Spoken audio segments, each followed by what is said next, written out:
Welcome to Journey to the Sunnyside, the podcast that helps you build a better relationship with alcohol and uncover the secrets to mindful living. Each episode brings you real stories, expert insights, and practical tools to support your goals.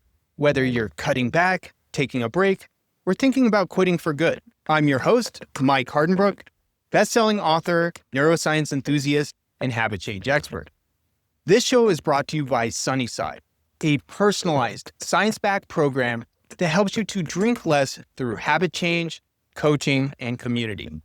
And for added support, we now have Sunnyside Med, a clinical option offering access to compounded naltrexone, a prescription medication that reduces cravings and helps prevent binge drinking.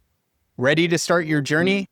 Get your free 15-day trial at sunnyside.co. Hey everybody, welcome back to another one of these 10-minute Mondays, and today's Monday after Thanksgiving weekend, and this may have revealed a little bit of where we are right now, so I want to talk about that today because we still have December in front of us, the entire holiday season, and New Year's, and what happens is that with these holidays, you remove your normal routines and you drop completely into a different rhythm. Maybe you have travel, you have late night dinners, you have emotional energy, bigger meals, of course, probably less sleep, and more social stimulation than we're used to during the year. And when all of those conditions start to shift, you get an honest look at how your drinking patterns and mindful drinking as a whole begin to respond. But before we get into maybe some of the challenges that we saw within ourselves over the Thanksgiving holiday, I want to recognize the people who maybe did stay mindful this weekend. If you maintained your awareness, you followed your plan, and you stopped when you intended to, or maybe you just simply handled situations better than previous years, I want to take a moment to acknowledge that, because progress during the holidays, that's not accidental. It only comes from the work that you've already put in, and you deserve to feel grounded in that success. So take a minute to really celebrate that and don't just move on and look ahead. Now, for those of you who walked out of Thanksgiving kind of feeling like you were off track, this episode's for you. Not necessarily to fix anything, but to help you to understand what actually happened. You might have gone in with a plan, and unfortunately you watched it slip, maybe in just a moment that you didn't expect. You might have had one day where you felt really strong, and then another one went kind of sideways. Or you might be coming out of Thanksgiving feeling a little bit unsure of why this weekend felt harder than you really thought it should have. Now, these experiences don't mean that everything that you've been working on has fallen apart. They just highlight the conditions that make us staying mindful a little bit more difficult, even when you've been practicing it for a long time.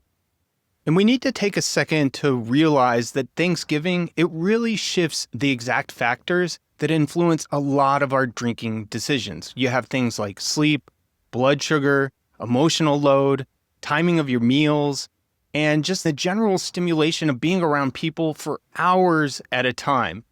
And those changes, they're going to affect things like cravings, our mood, our impulse control. It's a physiological shift. So one of the things that's really most helpful that we can do is to zoom out. We need to look at the weekend as a point of information, not as a grade or a verdict on how we're doing. Ask yourselves, which moments felt really good? I felt in control. Which moments where I felt like maybe I was being pulled in and I wasn't leading the way? Was there maybe a moment or a time that surprised you? And then in comparison to previous years, what felt better that even if you feel like you got off track this year was still improved from previous years? This kind of reflection is going to bring you clarity as we move into December, which is where the momentum can really build. Because December, it becomes stressful only when you treat every single event like it's a test. Us mindful drinkers, we don't need more tests. You need direction. And that comes in one clear outcome that you want to protect throughout the month. So for some, that direction is better sleep. You notice that late nights hit harder than they used to. or that one disrupted night affects the rest of the weekend or even the week. So if sleep is your direction, December becomes about stopping earlier and supporting the first half of the night. And for others, the direction might be steadier mornings. I always love to protect my mornings. You want to wake up with more clarity, maybe less anxiety. So if your mornings matter to you, your choices will naturally shift to protect the next day instead of focusing on the current night. And some of you realize that maybe the emotional load plays the biggest role. Old dynamics, nonstop socializing, or maybe just the pressure to be always on is wearing you down. So if that's the case, your direction for December becomes about supporting your nervous system. When emotional bandwidth is steady, alcohol becomes much easier to manage. And for many people, the direction is simply about consistency, not perfect nights, but predictable ones. A rhythm that keeps you feeling balanced instead of kind of bouncing between extremes. So once you identify your direction, the month is going to feel like it's going to get easier. You're no longer reacting to every single event. You're choosing what supports you. And that shift alone removes most of the friction people feel moving into December and into the new year. So now I want you to think about a moment during Thanksgiving when you handled something better than you might have in the past. Maybe you paused long enough to consider whether you wanted another drink. Maybe you ended the night earlier. Maybe you noticed the point when enough actually felt like enough. Because these moments do matter. They show up because your awareness is stronger than it used to be, and that is real progress. Now, I want you to take this awareness into December. So for example, many of us get off track in the second half of the night and not necessarily the first. This is very true for me. And what's going on is because dopamine is actually at its highest early, and then self-regulation drops as cortisol and, of course, fatigue and decision fatigue go on throughout the night. So if you start the night very anchored and deliberate with that knowledge in mind, it's going to help to steer the whole arc of the evening. Another thing that goes on is that your brain reacts to environments long before you're actually conscious of it. So if a space reliably triggers more drinking, you know you shouldn't be relying on willpower in that environment. So set your pace and your plan before you even walk in, and that's going to help to override the pattern-driven behaviors. Another is low energy is one of the biggest predictors of overdrinking. So a morning routine that stabilizes blood sugar, repairs sleep debt, and supports neurotransmitters is going to have a large impact on your evening than any drink limit that you're going to set. And then also timing actually matters. When rich food and alcohol, they both stack too tightly, your glucose and your reward pathways, they're going to ignite at the same time. So creating separation brings your nervous system back into a range where decisions are going to feel easier and more intentional.